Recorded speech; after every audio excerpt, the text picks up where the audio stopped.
প্রতি বছরই শীতের শেষের দিকে চালতার ডাল কিংবা চালতার আচার না হলে কিন্তু একদম ভালো লাগে না। তো চালতার আচার তো খাওয়া হয়েই গেছে, এবারে চালতার ডালটাও তো একটু খেতে হবে একদিন নাকি। তো তাই আজকে বানিয়ে ফেললাম চালতার ডাল। বাজার থেকে তো 4 পিস চালতা কিনেই নিয়ে এসেছিলাম, আর চালতাগুলো না একদম ডাঁসা ডাঁসা, প্রায় পাকার পথে। এত সুন্দর গন্ধ, কি বলবো, কাটার সময় তো মনে হচ্ছে মুখের মধ্যে পুরেই দিই। তো আমি অবশ্য দিয়েছিলাম সেটা অফ ক্যামেরায়। তো এইভাবে চালতাগুলো ছাড়িয়ে নিচ্ছি, আর তোমরা চাইলে চালতাগুলো বটি না হয়ে ছুরি দিয়েও কাটতে পারো। আমি একটু ছুরি দিয়ে কাটতে আমার খুবই অসুবিধা হয়, সেই জন্য আমি বটিতেই অভ্যস্ত, আর বটি দিয়েই আমি সেই জন্য কেটে ফেললাম। চালতার বাইরের সাইডের যে খোলাটা আছে সেটা তো ছাড়াতেই হয়, আর চালতার ভিতরে একটা আঁশের মতো আছে সেইটাও কিন্তু ছাড়িয়ে ফেলে দিতে হয়। তো আমি এটা নিয়েছি অল্প করে বাটিতে, এটা ডাল বানাবো বলে, আর ওটা রেখে দিলাম চালতার আচার বানাবো বলে। এবারে ডাল ভালো করে ভিজিয়ে দিয়েছিলাম, ভালো করে ধুয়ে পরিষ্কার করে নিয়ে চলে এসেছি।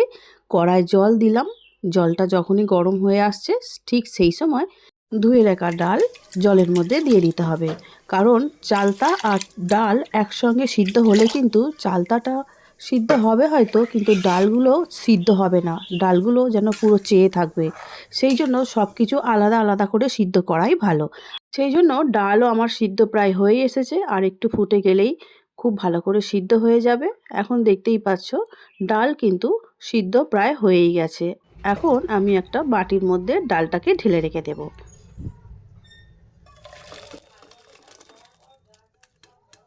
এবারে কড়াটা আবারও উনুনের মতো বসিয়ে দিলাম। দেবার পরে দিয়ে দিলাম 2 চামচের মতো সর্ষের তেল, আর 2টো শুকনো লঙ্কা, দেব 1 চামচের মতো সর্ষে। সর্ষে আর শুকনো লঙ্কা খুব ভালো করে ভেজে নিতে হবে। যখনই সুন্দর গন্ধ চলে আসবে ঠিক সেই সময় যে ছোট ছোট করে কেটে রেখেছি চালতাগুলো তেলের মধ্যে দিয়ে দিতে হবে, কারণ চালতাটা একটু ভেজে নিলে তাহলে ডালটা কিন্তু খেতে খুব ভালো হয়। সেই জন্য এখন তেলের ওপর চালতাগুলো দিয়ে দিলাম। 2 মিনিটের মতো খুব ভালো করে কিন্তু ভেজে নিতে হবে। চালতার আচার কিংবা চাটনি করার সময়ও কিন্তু একইভাবে ভেজে নিতে হয়, তাহলে চালতাটা ভাজা ভাজা গন্ধটা যখন চলে আসে না, তখন খাবারের স্বাদটা অনেকটাই বদলে যায়। এবারে চালতার মধ্যে দিয়ে দিলাম পরিমাণ মতো নুন আর হলুদ, দিয়ে আবারও একটু নাড়াচাড়া করে ভেজে এবারে দেখতেই পাচ্ছ চালতাগুলো আমার সুন্দর করে প্রায় ভাজা হয়েই এসেছে। আর ওইদিকে আগে থেকে যে ডালটা সিদ্ধ করে রেখেছিলাম সেইটা এখন দিয়ে দিলাম।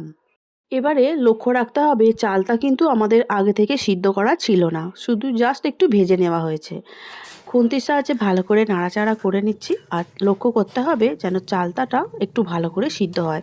সেই জন্য 3-4 মিনিটের মতো খুব ভালো করে ডালটা ফোটাতে হবে, আর চালতাও খুব সুন্দরভাবে সিদ্ধ হয়ে যাবে। চালতার মধ্যে দিয়ে যে চালতার রস আছে সেটা ডালের মধ্যে মিশে গিয়ে গন্ধটাও কিন্তু খুব সুন্দর হয়ে যাবে। এখন আমাদের চালতার ডাল একদম রেডি হয়ে গেছে, একটা বাটিতে আমি ঢেলে নিলাম। এখন একটু ঠান্ডাও হয়ে গেছে, খাবার জন্য পরিবেশন করার যে সার্ভিং বোল আছে তার মধ্যে তুলে নিচ্ছি। গন্ধটা কিন্তু খুব ভালোই ছেড়েছে, আর সত্যিই বলছি খাবার পরে বুঝতেই পারলাম যে গরম ভাত দিয়ে এরকম পাতলা মুসুর ডাল চালতা দিয়ে অমৃত সমান লাগছিল। সঙ্গে যদি একটু আলু ভাতে আর তেল লঙ্কা থাকে তো জমে যাবে। তোমরা কি এরকম খেতে ভালোবাসো? তাহলে কমেন্ট করে জানাবে। আর এটাও জানিও চালতার ডাল আজকে আমার কেমন হয়েছে।